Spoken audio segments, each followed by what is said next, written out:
Djibouti in Africa. Country in the Horn of Africa that is most well known in the Western world for its funny sounding name in English. Indeed, Djibouti is a country that few Westerners probably ever give a second thought about. It's only about the size of New Hampshire, and it only has a small population of about 957,000 people, the lowest population of any country on the entire mainland African continent. And yet, despite its small size and funny sounding name, Djibouti is one of the most serious and influential geopolitical hotspots in the entire world because of this: the sheer number of foreign military bases that have been established on its territory. I mean, just look at this map of the area immediately around Djibouti's capital city, which is also called Djibouti. You've got an American military base here, which is the only permanent military base the United States has got anywhere on the African continent. You've got a collection of French military bases up here, a French-operated air base down here that the United States also uses to fly drones out of. You've got a Japanese military base over here, which is literally the only overseas base that the Japanese operate anywhere. You've got an Italian military base wedged in here by the Americans. You've got another French naval base up here. You've got German and Spanish soldiers who don't have bases of their own but get stationed up in these hotels. And then you've even got a Chinese People's Liberation Army naval base over here on the other side of town, opposite of the Americans and friends. The first overseas military base that the People's Republic of China ever built anywhere. And other countries are still actively trying to build their own bases here as well. In 20- Look how clean that looks. With the white, black, the brown on the side. Wow. This is why I love the Marine and the Navy formals. They just look so good. Everything just looks so clean, so pretty. Just looks so good. 2021, Djibouti agreed to allow Saudi Arabia to begin construction of a new military base in the country as well, which will likely appear somewhere near the American base when completed. And then for years now, Djibouti has also been courted by the Indian and Russian governments to construct some kind of base there for themselves as well. Why is everybody in Djibouti? What is going on? Why Djibouti? This doesn't make sense to me. What is up with this little... Who started the trend? Who went there and said, ooh, we're going to have a military base here, and everyone went, oh, I want one too, and then went and got one.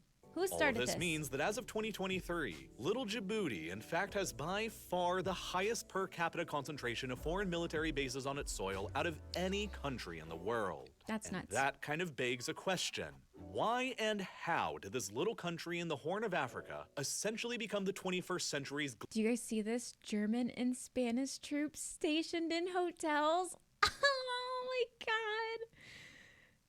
Oh my God. So they have their little flags here, but they're in hotels. Potentially separate hotels. That's, oh. global military base for all of the world's great powers to set up their operations in. Well, a lot of Djibouti's significance and value comes from its ideal geographic position. You see, while Djibouti is indeed small, it also sits precisely on the western side of the narrow Bab el-Mandeb Strait, immediately opposite of Yemen. At its narrowest point, this strait is but 28 kilometers wide, and it is those 28 kilometers that all ships must pass through in order to get between the Red Sea and the Gulf of Aden. And in effect, because of the Suez Canal further to the north through Egypt, it is these 28 kilometers that all ships must pass through in order to get between the Mediterranean Sea. It's a freaking port. That's why. Or I guess not a port, but it's a canal. It's an access point. It's the start and the end of an access point. Oh, okay. That's why everybody wants their little hands in the pie. That's why every country's in Djibouti. Okay. Okay. It's a choke point as well. Yep. Sea in the Indian Ocean. Interesting. At least quickly. This makes the Bab el-Mandeb Strait one of the most geopolitically crucial maritime choke points in the world. Choke point. Especially Hey, from good the job. perspective of the global oil and gas industry and the state security of dozens of countries from all around the world. You see, while the Red Sea and the area around the Bab el-Mandeb Strait never yielded very many lucrative oil or natural gas discoveries, the nearby Persian Gulf region on the other side of the Arabian Peninsula literally contains the highest concentration of oil. We got Qatar, Persian Gulf, we got Kuwait. Oil and gas Hey, we got something over in Kuwait. Let's go. found I think Kuwait actually, might be a, I think it's soon to be, am I thinking of Kuwait or? Yeah, I think it's Kuwait. I think might be an official base Anywhere on the soon. planet. I could be wrong, Approximately but I think half that's of all the world's plan. known oil reserves and around a third of all the world's current oil production. In addition to around 40% of all the world's known natural gas reserves are found only here, scattered around the shores of Iran, Iraq, I see. Kuwait, Saudi Arabia, Bahrain, Qatar, the United Arab Emirates, and Oman. Oh, yeah, These we know reserves this. include the We know largest this. single oil field ever discovered in the world here at Ghavar in Saudi Arabia, and the largest single natural gas field ever discovered in the world here at the North and South Pars field in the center of the Gulf shared between Qatar and Iran, which all on its own represents around a fifth of all the natural gas reserves ever found on the entire planet. The Persian Gulf is there. A fifth? A fifth of the entire planet on that teeny tiny little thing. Oh, my Lord. Therefore, arguably the single most important location on the entire planet in the 21st century, as it is effectively the greatest single source in the universe for the energy that humanity collectively consumes. The 8 countries around the Persian Gulf harvest their oil and natural gas resources, load them up onto container ships, and then ship them through the similarly narrow Strait of Hormuz and into the Indian Ocean, where they then travel onwards to markets all around. Kuwait is not a deployment. A lot of people would agree with you. A lot of people would agree with you. Some people would disagree, but I do believe it's becoming a potential fully functional base, which has been talked about publicly. But I do think I don't know if they have a golf course, but I think they might. Which is why some people say that. We deploy to Kuwait a lot. Around the world. For the ships carrying Persian Gulf oil and natural gas towards Asia, the journey then takes them across the Arabian Sea and the Bay of Bengal, then through the narrow Strait of Malacca, and then onwards to the energy-hungry economies of China, Taiwan, South Korea, and Japan. But for the ships carrying Persian Gulf oil and natural gas onwards from the Strait of Hormuz to Europe, the quickest and most efficient path is for them to then head west across the Gulf of Aden, through the Bab el-Mandeb Strait past Djibouti, up the Red Sea, and through the Suez Canal across Egypt and into the Mediterranean, before then continuing onwards to ports across the European continent. As of 2022, approximately 20% of the European Union's oil imports and 24% of their liquefied natural gas imports were all coming in from countries around the Persian Gulf and delivered big almost tugboat. entirely by containers, passing through the Bab el-Mandeb Strait and the Suez Canal. Were either of these choke points to become somehow obstructed or blockaded, the European Union would in a flash lose a major import route for huge. If somehow the points got barricaded or cut off, if that somehow were to happen, so every country's in there right now basically going like,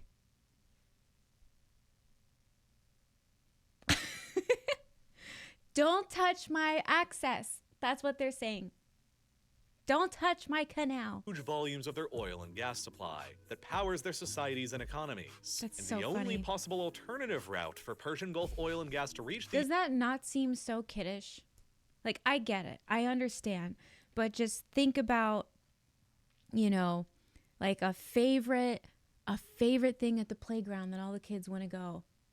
And then they're like, "No, I don't want someone to use it. I want to make sure nobody else takes it. No other little kindergarten group, little gang of kindergartners go and take it. So we're all going to stand there and watch it together. And we'll be like, we're all enemies. But we're also all outnumbered because it'd be 1v everybody else. And we don't still trust anybody to not do it." It's just, I get it. It's a military tactical thing. I get it. I'm just bringing lighthearted humor into European it. market would be by then funny. sailing the It's very just a long whole bunch way of, around like- the entirety of the African continent. A route that adds weeks to delivery times and consequently adds higher costs to the prices of imports. This risk was most laid bare back in March of And the Horn of Africa is crazy to go sail through. Not to mention, just saying. 2021, when a container ship ran aground within the Suez Canal and blocked it all off to trade for a period of 6 days, resulting in hundreds of ships queuing up to pass through the canal that collectively prevented an estimated $9.6 billion worth of trade from taking place. Were the Bab el-Mandeb Strait to become blocked for whatever reason instead, the result would largely be the same. And that is a massive fear to Saudi Arabia. You see, if there were ever a textbook definition of what a petrostate looks like, it is Saudi Arabia. Did you just call all countries kindergartners? Kindergartners all standing around a cake? Look, all right? I'm not making fun of nobody. I'm just putting it into a perspective that came to my brain, all right? If you guys are a bunch of logical thinkers, you're going to think that's stupid. These are countries, blah, blah, blah, blah, blah, blah, blah. Well, it sounds like to me, and that was put very well, it sounds like a bunch of kindergartners standing around a cake, and everyone's going like, nobody's going to take my slice. Nobody's going to take my slice. But I get it. It's important because someone would take the slice. Someone would take the whole cake if they could and eat it too. So I get it. I get it. I'm just saying. All right? I'm just taking that take. Arabia. The country controls 15% of the entire world's proven reserves of oil, largely around its territory bordering the Persian Gulf. The Saudis are the largest oil exporter in the entire world, and they also maintain the largest oil production capacity in the entire world. The Saudi state is defined by its vast oil reserves and production and ability to sell and export that oil to markets around the world. 40% of the entire Saudi GDP is simply the country's oil industry, while on average over the Looks like the Eye of Sauron. past decade, Saudi oil revenues have provided a whopping 75% of the government's entire annual budget that funds everything from ambitious construction and infrastructure projects to the Saudi armed forces. Therefore, if Saudi Arabia's construction and infrastructure They have little slings for their flag. You got to carry that. projects to the Saudi cheating. armed forces. Therefore, if Saudi Arabia's ability to export oil abroad and earn revenue to fund their government was ever put into jeopardy, it could end up literally meaning the collapse of the central Saudi state and even the Saudi absolute monarchy. Since nearly all of Saudi Arabia's oil fields are located in the east of the country near to the Persian Gulf, the easiest and most obvious method of getting their oil out to global markets is by putting them on container ships and sending them through the Strait of Hormuz. But that strait is vulnerable because at its narrowest point, it is less than 34 kilometers wide, and the entire northern shoreline of the strait is controlled by their greatest geopolitical rival, the Islamic Republic of Iran. Throughout the decades, the Iranians have frequently threatened and boasted about their ability to shut down the Strait of Hormuz if they ever felt like it, either by placing countless naval mines across the strait and or by lining the north shore of the strait with area denial weapons, like surface-to-ship and surface-to-air missiles, and just attacking everything that comes through it. Such an action would probably trigger a military response from the United States, but it would also, at least temporarily, Would probably trigger. Ha ha ha. Ha. Military no likey. People attacking our boats. crash Saudi Arabia's Historically ability speaking. to export oil through the Strait of Hormuz and keep their government functioning. So, in order to mitigate that risk a bit, the Saudis constructed what's known as the East-West Pipeline, which can transfer Oh. limited volumes of their crude oil from their fields around the Persian Gulf to ports over on the Red Sea, where the oil can then continue on to world markets through either the Bab el-Mandeb Strait in the south or the Suez Canal in the north. But unfortunately for the Saudis, even this ability has come under threat would you because go of the that civil way? war in Yemen. Oh, Beginning in 2014, a generally Shia Muslim adjacent faction in Yemen known as the Houthis rose up in revolt against the predominantly Sunni Muslim and Saudi-backed government in the country, and they quickly seized control over the capital city. The Houthis have allegedly received weapons and financing from the Iranians, and their zone of control primarily exists near to the eastern shore of the Bab el-Mandeb Strait. Were the Houthis to become successful and take control over Yemen and remain aligned with Saudi Arabia's greatest geopolitical rival, Iran, it is conceivable that the Houthis and Iranians could coordinate a joint blockade action wherein the Iranians block the Strait of Hormuz and the Houthis block the Bab el-Mandeb Strait at the exact same time. Wow. And in doing so, deny the Saudis pretty much any way to continue exporting their oil to their largest customers in East Asia, Oh, like gosh. China. The only way the Saudis could continue transporting their oil to markets in Asia under this scenario would be the very, very long and limited way across the East-West pipeline to the West Coast, up the Red Sea, through the Suez Canal, across the Mediterranean, and through the Strait of Gibraltar, and then around the entirety of the African continent, just to get to the same place where Saudi oil exports normally begin at anyway. This is why the Saudis have been Wow. attacking and bombing the Houthis in Yemen for years now, and it's why the Saudis have been so interested in building their own overseas military base on the opposite end of the Bab el-Mandeb Strait in Djibouti, so that they can quickly respond to this situation and free the strait up if that time ever comes. But of course, the Bab el-Mandeb Strait isn't just of critical importance to the Saudis and their state security. Tell me I'm wrong. Following the Russian invasion of Ukraine and Europe, the European Union has been steadily divesting itself away from their previously high imports of Russian oil and gas. One of the primary countries that has stepped up to supply the Europeans with greater quantities of natural gas is Qatar, a small country but with big resources. The second largest reserves of natural gas of any country on the planet after the Russians themselves. The Qataris are currently investing tens of billions of dollars into expanding their LNG production out of their North Field in the Gulf. LNG? What's LNG?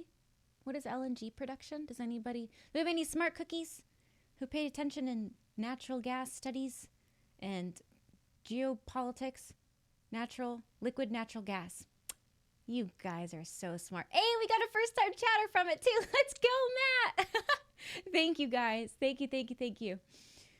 Swiggity swooty, they're coming for Djibouti. Oh my God. A large amount of which is slated to be exported further to Europe as the European demand for alternative supplies of gas away from Russia continues to increase. Qatar is thus becoming a major component of the European Union's new energy profile, as the EU continues to increase their LNG imports and divest themselves away from Russian natural gas pipelines. Do you guys see how there's no cars on these roads?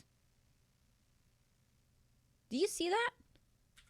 Could you imagine? Increase their LNG imports and divest themselves away from Russian natural gas pipelines. But just like the oil making its way to Europe, the cheapest, quickest, and easiest way for Qatari LNG.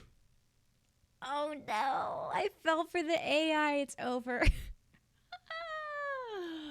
To make its way to Europe is also through the Strait of Hormuz, the Bab el-Mandeb Strait, and the Suez Canal. Consequently, the Bab el-Mandeb and the Suez Canal alike are both gaining in global importance. Even as far back as 2018, before all these major geopolitical shifts, an estimated 6.2 million barrels worth of crude oil a day were passing through the Bab el-Mandeb Strait toward Europe, Asia, and North America, representing around 9% of all the traded oil in the world.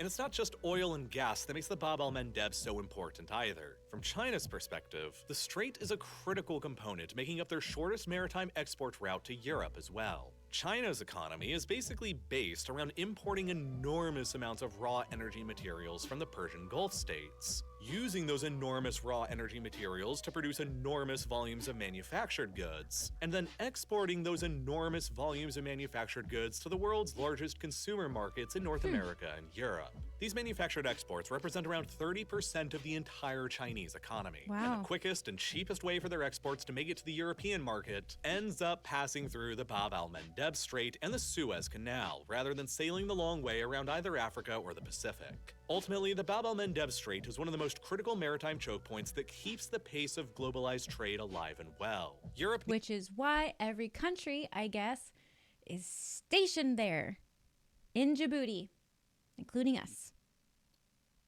Needs the strait to be secure to continue importing large amounts of their oil and gas from the Persian Gulf, and large volumes of manufactured products from China as cheaply and as quickly as possible. Persian Gulf states, and primarily Saudi Arabia, need the strait to remain secure so that they can continue selling oil and gas to Europe and Asia, and keep their foreign policy options flexible. China needs the strait secure to continue exporting their manufactured goods to Europe as quickly and cheaply as possible, while the United States wants the strait to remain secure to keep global trade from falling apart, and to keep the European oil and gas supply steady in the face of Russian aggression and energy warfare in Europe. That's why the security of the Bab el-Mandeb Strait is so important to so many people. But it's also unfortunately placed in a very geopolitically turbulent neighborhood. Yemen, which occupies the entire north shore of the strait, has been consumed by one of the most devastating civil wars of the 21st century for nearly a decade now that is still continuing. A civil war that has claimed the lives of hundreds of thousands of people and has become an intense proxy conflict between Saudi Arabia and Iran, as each vies for supremacy over the 2014.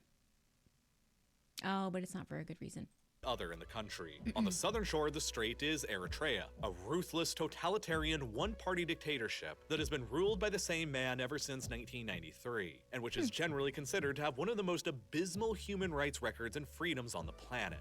Genuinely on a par with North Korea. Eritrea was also locked in a conflict over disputed lands with neighboring Ethiopia for decades, until it was resolved only in 2019. But the very next year after that, the Tigray War exploded in Ethiopia just across the border, as the Tigray region of Ethiopia rebelled against the central Ethiopian government. A horrible conflict which would ultimately, between 2020 and 2022, descend into the bloodiest and most violent conflict of the entire 21st century, and claim the lives of around 600,000 people. The Eritrean army invaded the Tigray region at the behest of the central Ethiopian government and committed numerous atrocities and massacres, and still, as of the production of this video, has never agreed to any formal peace settlement. And then there's also Somalia, a country whose very name is essentially synonymous in the Western world with anarchy and chaos. The country has been locked in a multi-sided civil war for more than 40 years now. There's really no concept of a centralized authority anywhere across the country. What'd you say? You were in Djibouti twice? Could have used this video when I kept getting asked why we were there every other week. There you go. If you're deploying to Djibouti, this is why. Because everybody needs to look. Make sure nobody's doing none of this. Decades of chaos and lack of central authority in Somalia, insurgents and pirates alike have thrived as they realize their country enjoys a coastline directly adjacent to one of the most strategically valuable and lucrative maritime trade routes in the world. And so, Somali pirate attacks on container and cargo vessels transiting the Bab el-Mandeb Strait have been frequent occurrences over the past 20 years. Yemen, Eritrea, and Somalia are all generally unstable and fragile countries who've been frequently involved in both internal and external conflicts. And all of that combines to put maritime shipping through the Bab el-Mandeb Strait into jeopardy, which threatens the economies and security of countries from all around the world. This then led to the sense in many countries that a military presence of some kind nearby to the strait was necessary in order to ensure the strait security and the continued uninterrupted global flow of cheap oil, cheap gas, and cheap manufactured goods through it could continue. And so for the most part, that left only little Djibouti as an island of relative stability in a very chaotic neighborhood for outside powers to construct their military bases in. Bases which would enable their militaries to project power into the Bab el-Mandeb Strait and keep the flow of global trade continuing. Obviously, global trade is very important. It's important for all of us. It's important for everybody. This is the one thing we can all get together on and be like, nobody touch our stuff. Through the dangerous neighborhood and the various risks. But Djibouti itself is also a fairly autocratic country since it has been ruled by the very same president ever since 1999, Omar Guelleh, and elections are generally viewed as being unfair and undemocratic. But that doesn't really matter because, crucially, ignoring some fairly minor border skirmishes with Eritrea back in 1999 and 2008, Djibouti is a country that has remained relatively free of conflicts in a region of the world that is usually full of them. And part of yeah, I bet it's because every single country in the world is stationed there. I too would not want to, if I was a bad guy and I was like, oh, I'm going to go be disruptive in Djibouti. And someone said, by the way, every single nation's in there, including Russia, America, and China. And I'd be like, ooh, let's go see what's in the South. Reason why is because recognizing their status as a small and largely defenseless country in control of extremely strategically has welcomed the presence of foreign militaries to come and establish their bases within its country that will protect it from the chaos that surrounds it. And Djibouti's strategic location is important even beyond the shipping concerns through the Bab el-Mandeb Strait.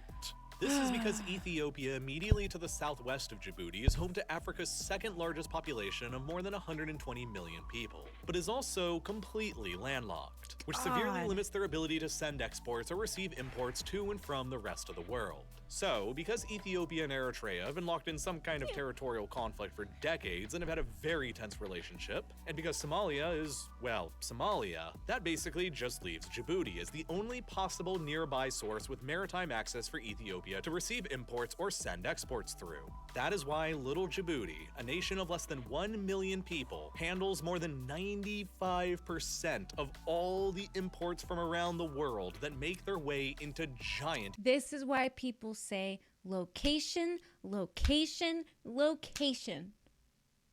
Wow. Oh my God. Also, Old Grim, thank you for the big 5 gifted sub. Thank you, thank you, thank you. Thank you so much. Mwah. Thank you, thank you. All right. We're almost done with this, guys. Almost done. This is so interesting. Djibouti, a nation of less than 1 million people, handles more than 95% of all the imports from around the world that make their way into giant Ethiopia, a nation with more than 120 times their own population. Djibouti's location and relative stability within its dangerous neighborhood grants it outrageously outsized power and influence over Ethiopia and the globalized trade network, which makes it a potentially lucrative target to many outside powers. Potentially? Which is why the country has been more than happy to allow military great powers from all around the world to set up their bases there. Look at us. Look how sharp we look. Oh, look at that. We got a ranger. Look at that little crisscross applesauce. And dissuade any potential hostile outside power from ever trying anything funny. And that is why all today you have American, French, Italian, Japanese, German, Spanish, Saudi Arabian, and Chinese military bases all crowded together so nearby to each other, and attempts from the Russians and Indians to build their own as well, all of whom want to project power into the Bab el-Mandeb Strait and protect their own interests in the region. The American base in Djibouti is the only permanent U.S. military base on the mainland African continent, and it enables the U.S. military and their drones to conduct operations in nearby Yemen against al-Qaeda elements, and in nearby Somalia against al-Shabaab. And this is an old picture. We're in ABUs right here.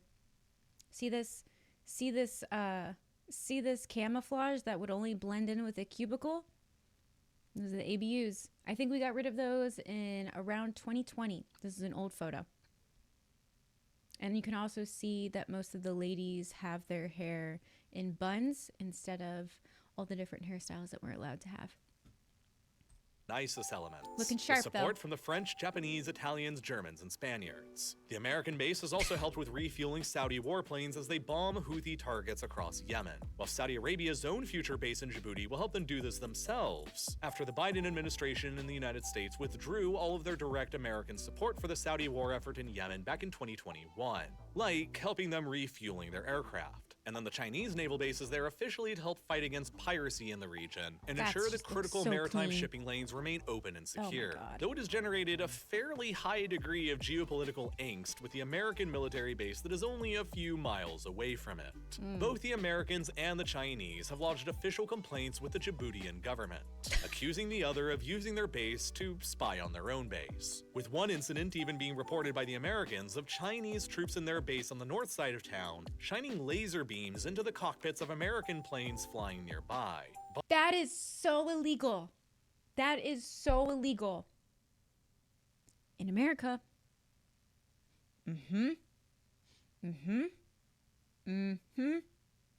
That is so petty too. That is so petty. All right, we can't start a war with America, but we can shine lasers in the pilot's eyes. Come on, man. But nonetheless, Djibouti allows them both to remain, along with all of the other military bases in the country as well. Of course they do. Because they all serve Djibouti's own purposes. Could you imagine who would dare China, attack Russia, little and the USA all Djibouti protecting the and same canal? Both of the emerging global superpowers. You are safe. The United States and China. Djibouti's strategic calculus here is really nothing short of a genius play, and the best possible use of the geographic hand that they have been dealt. Thank you for watching this on Nebula. Researching this video and sifting through the data in front of... That was so good. That was so good. This is so important to know, if you are deploying to Djibouti and you're like, why are we in Djibouti? This is the video you need to watch. Because so many of my friends were deployed. I asked so many times, like, why are we in Djibouti? This covers it all. This is perfect. It makes total sense. It makes total sense. My hands are washed. Full circle was completed. This was fantastic. Fantastic. Fantastic. Okay, super interesting. Wowie, wow, wow.